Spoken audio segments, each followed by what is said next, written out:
Two for the Whalers, and I think that's what you really expected coming in here. This will not be an okay Correller. Murphy backs up, plays it in behind the net. And now we've got Basil McRae battling out in front of the net with Grant Jennings. And McRae gets going with a left hand. And down they go.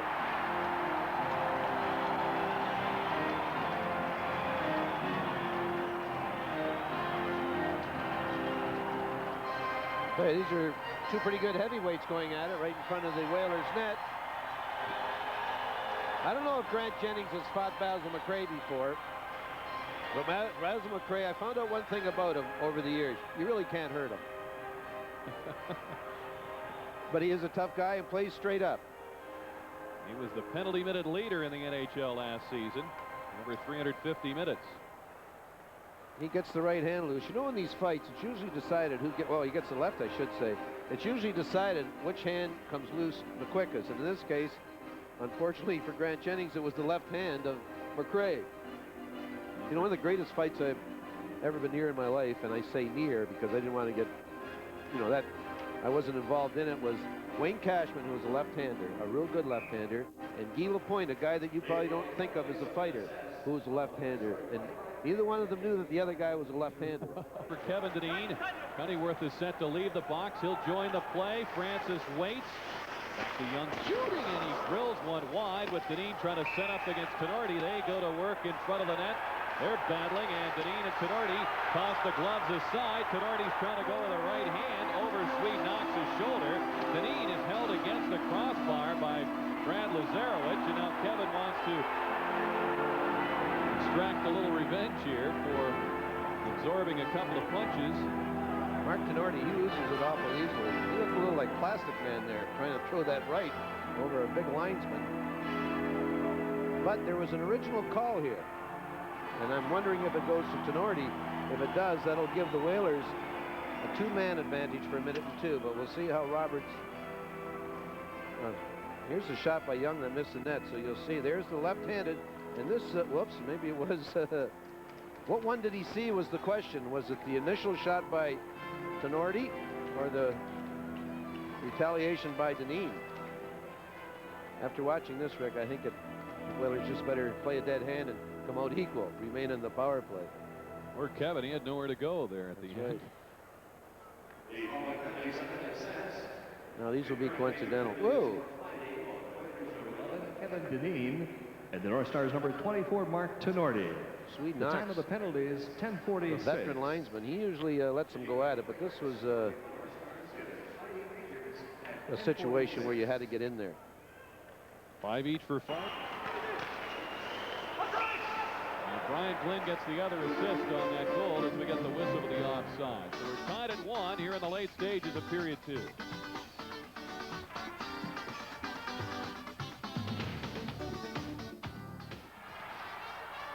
What happened?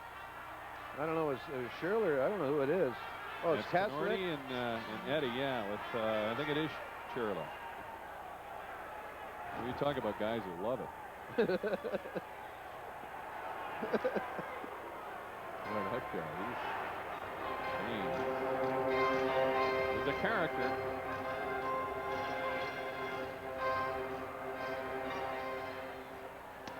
Well, we were away. This man, you talked about Basil McRae. Whoa, they're still going at it. Tinordi. I'll tell you, he loses it quick, this guy Tinordi. He's going after Paul Sear, I believe, right in front of the bench. They're at the bottom of the pile. Francis is trying to grab somebody out of there.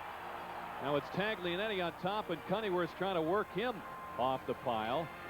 Kasterlic is still at the bottom of things. I think it started with him and Churla, and Tinordi never likes to be left out.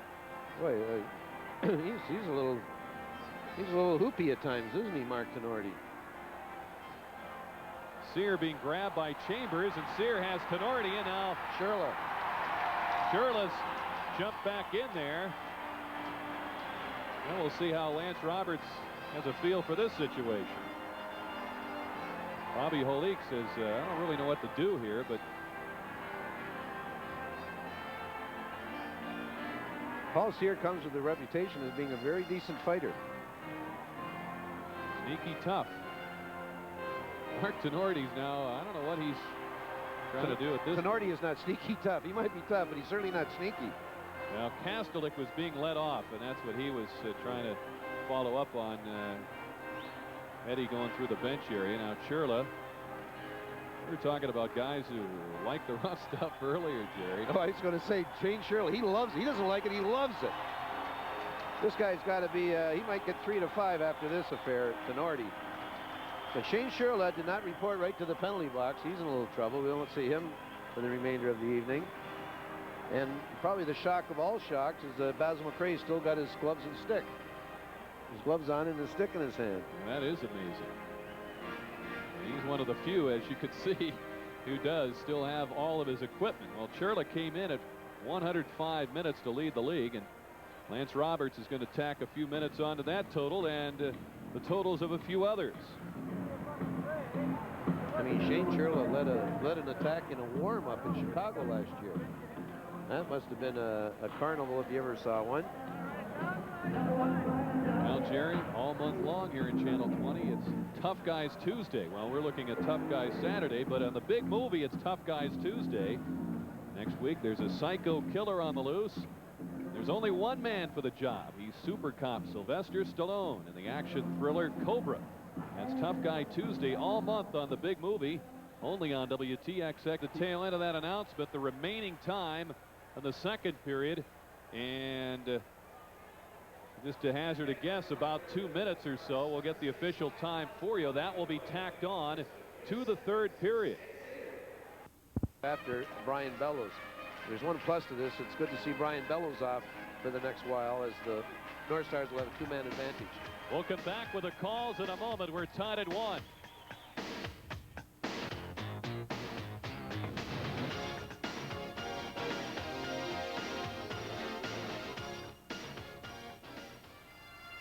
Tries to get it back, and he is hit by Dineen. Dineen going out, and out Burridge in a battle. Burridge and Evason.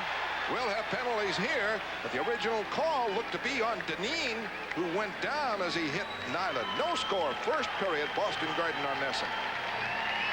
And on the faceoff in the Boston zone, Corvo battling for it. Bob Sweeney there. Cross-checking Nilan. Here's Nilan. Going after a whaler. Tomlak. Oh, Kasterlic. Kasterlic, the He tough fooled guy. him. Chris fooled him in the beginning of the tackle. Chris must have been watching a lot of the high school football yesterday or something. He went right after him with an open field tackle. Yeah, he did. And Kasterlic wrestles him down at the bottom. Kasterlic is the tough guy at right wing for Hartford Whalers, who are playing with plenty of intensity. And they'll be going, Kasterlic and Nilan. And it is 2-0. The Bruins now with 5:17 left here in the first period. Well, this is coverage of the American.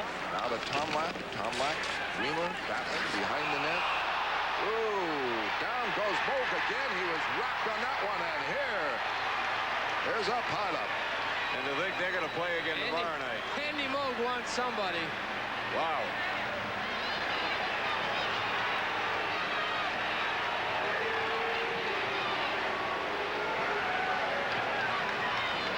I don't know which is more. Just roped him. Yeah. I mean, they play tomorrow night, but they play 5 times in the space of 30 days. Look at the red chair. Mike Milbury over at the bench, ready to take on the Hartford Whalers. Look at this. Rick Lee and Mike Milbury, the 2 coaches.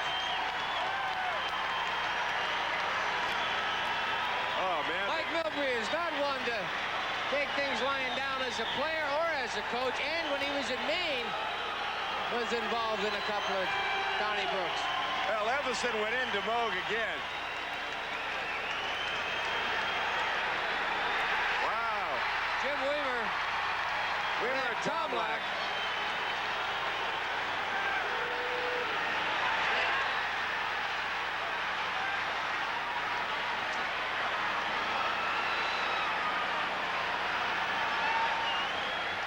I don't know that it was Evason. I don't even see Evason on the ice. It wasn't Evason. I think it was Krygier.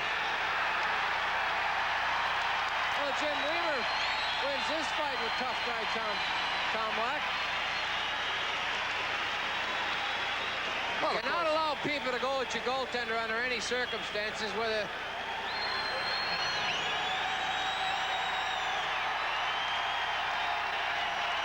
March 17, Krygier comes flying into the crease.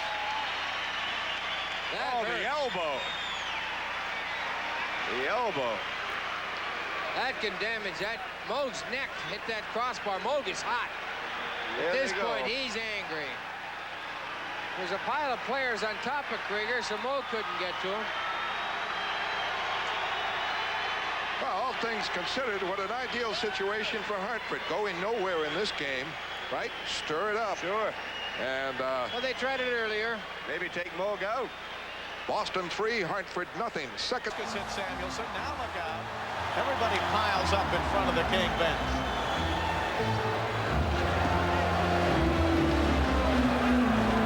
Here's Ron Buskas. He came in and hit Samuelsson from behind, and Buskas getting into a shoving match. Ed Kasterlic comes in, number 22. Big Mike Tomlak is there for the Hartford Whalers. Tomlak stands 6'3". He's number 28. Both Samuelsson along with Dave Taylor starting it all. Samuelsson known around the league for his chippy play. Dave Taylor looked like did take the first punch. Perhaps they're both going to go off together. Here it is here. Taylor just keeping the puck in, and Samuelsson gets an elbow in on Dave Taylor. There's Dave Taylor's punch to retaliate. We still have more going on in front of the Kings bench. Now we've got old Samuelsson. Now we got Tomlak getting into a scrap with Buskas, and Robitaille comes over. So it looked like everything had settled down, and now it continues. We've got Kasterlic in front of the net in a scrap, just about out of our view from up here, and there's Kasterlic bent over the boards. That's Rod Buskas that he's in a scrap with, and Buskas without the helmet. Kasterlic trying to throw it right through his head. Now it looks like they're going to break them up. All this with 5:15 to go in the second period, and the Kings are down 2-1.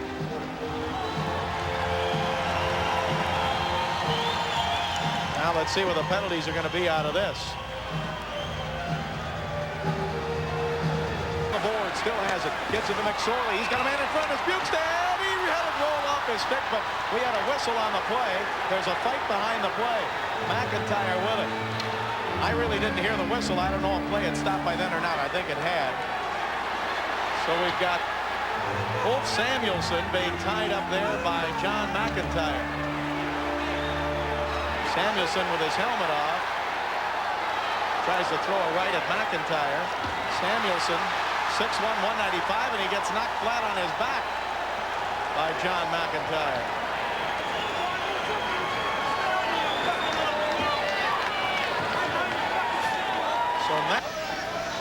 Wolanin derrière son filet aux prises avec deux joueurs a perdu. C'est Francis qui récupère, plaqué par Gillis. Voilà Wolanin vers Mark Vermette. Ça ne fait qu'effleurer son bâton. Pendant que Gillis et Francis se bousculent derrière le filet et la bagarre qui éclate finalement.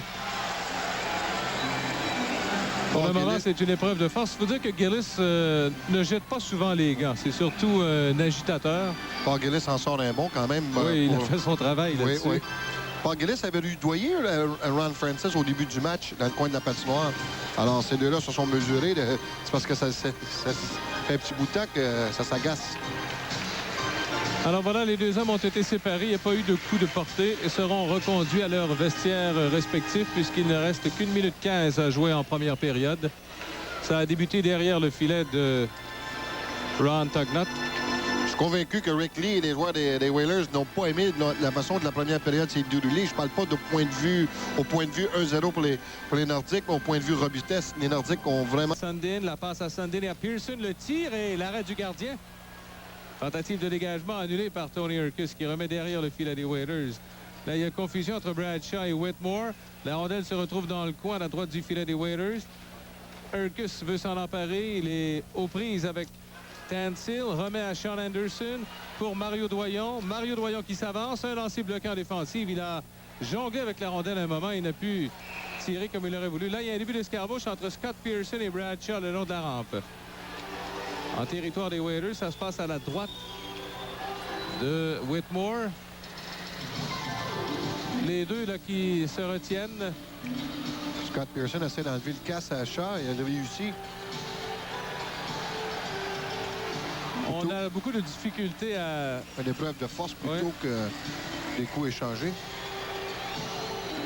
Scott Pearson a un bon gabarit. Très, très robuste. Là, il a réussi à libérer un bras et finalement à renverser son rival.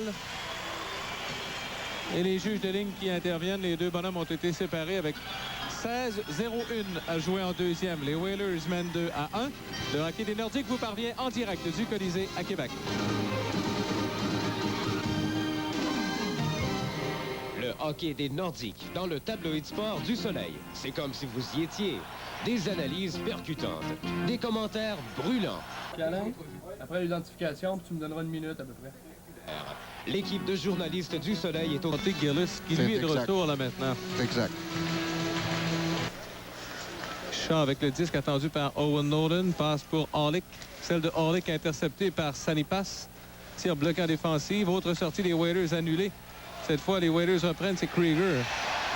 Il y a un début d'escarmouche entre Holik et Nolan. Et là, Nolan était étendu sur la patinoire. Nolan, le juge de Nils Capinello ici, là, il a failli que... Nolan qui est en train d'en donner tout un à Holik. Il a réussi à se relever. En plus, il était étendu sur la patinoire, a réussi à se relever. Je ne sais pas si Holik, en voyant l'autre étendu, a peut-être été un peu mou. Et... Oui. Les juges de ligne ont beaucoup de difficultés à séparer. Mais ici, Scapinello retenait Owen Nolan et Holik frappait. Heureusement que Scapinello a laissé Nolan parce que l'autre juge de ligne qui était Gérard Gauthier n'était pas intervenu à temps pour retenir Holik. Alors, il y aura des pénalités. Les deux seront renvoyés à leur vestiaire. On peut penser qu'ils vont écoper de 7 minutes de pénalité. C'est lui qui a la rondelle. Et il y a une bagarre qui éclate. C'est Jennings et Raglan, je pense. Et Raglan n'a jamais eu le temps d'enlever ses gants et son bâton. Et Jennings était par-dessus lui. Là, il n'y a pas eu... Les deux ont tombé rapidement sur la patinoire et les juges de ligne sont intervenus. Le jeu, Francis, lui, se dirigeait dans le territoire des Nordiques et Jennings et Raglan, ça a commencé à la ligne bleue des Whalers. Alors, les deux, là, sont chassés par Trottier. Très intense, Herb Raglan. Très, très intense. Et la discussion se poursuit entre les deux au bord des pénalités. J'ai vu donner un bon coup de poing sur le menton à Joe Kosher. Joe Kosher pliait les genoux. Joe Kosher, les Red Wings de Détroit, c'est quand même pas le dernier venu, on espère. Là, il met à Kip Miller. Et la bagarre qui éclate, Twist et McKenzie. Ça, là, c'est... Joe Hardy nous a parlé de ce McKenzie. C'est un dur à cuire, semble-t-il. Alors, on va voir ce qui va se produire. Et Tony Twist qui... frappe avec la droite, mais McKenzie revient de plus belle ici. McKenzie est beaucoup plus costaud et plus lourd que Tony Twist. Là, les deux qui se retiennent contre la rampe. Mais McKenzie, lui, qui a la main gauche... Oui, il a... Avec du ruban gommé. Oui, au poignet, je pense. Il a... Et s'il allait couper Tony Twist, immédiatement, c'était... On regarde ici le juge de ligne Gérard Gauthier. Ça s'est immédiatement éjecté du match. Mais c'est comme tu as raison, Alain, c'est au poignet. Ça touche un peu au petit doigt. Au petit doigt, oui. Alors, il y aura d'autres pénalités. On va en profiter pour faire une... Ils ont peut-être dit... Ils sont peut-être tournés vers Mario Lemieux. Mike off. Remet à Vermette. Le tir, l'arrêt de McKenzie. Oh, il a échappé la rondelle, mais... L'arbitre avait fait entendre le coup de sifflet. L'arbitre croyait que le hockey Whitmore, parce que Whitmore a fait feinte, semble-t-il. En tout cas, il pensait qu'il y avait le 10. Les gens viennent bagarre ici, éclate entre Finn et Grant Jennings. Et le grand Jennings en a pour son argent contre Stephen Finn. Finn vient de renverser Jennings maintenant. Jennings, 2 ou 3 fois en troisième, a frappé sa kick. On s'entendait pas un match comme ça physique contre les Whalers ce soir. Hein? C'est les Nordiques qui ont débuté de balle. Il n'y a pas de grosse mise en échec. Il y a eu celle de Gillis à Francis, mais ce sont des escarmouches qui éclatent comme ça. Après les arrêts de jeu, puis dans les coins de patinoire où le jeu se déroule dans l'autre zone, Alors, Jennings et Finn, là, il y a du monde au bas des pénalités. Il y a 4 joueurs des Nordiques au banc. Il y en a 3 du côté des Whalers. Il y aura d'autres pénalités. Il n'y a même plus de place. Il est arrêté en zone neutre et c'est Lafleur qui renvoie l'adversaire chez lui. Samuelsson par derrière le filet pour Robert Holik. Holik, simple rejet en zone neutre et c'est Randy Velischek qui reçoit la rondelle. Autre bagarre, Sanipass et Robert Holik cette fois. Il était prêt à se faire taper dessus là, drôlement par Krygier qui devient le 3e homme dans la bagarre. Et là, ça y est, tout le monde a acheté les gars. Parce qu'Holik t'en prend à manger toute une là, ici. On voit Samuelsson ici avec Wolanin. Mais Krygier va être définitivement chassé du match ici. Il va être 3e homme dans la bagarre contre Everett Sanipass.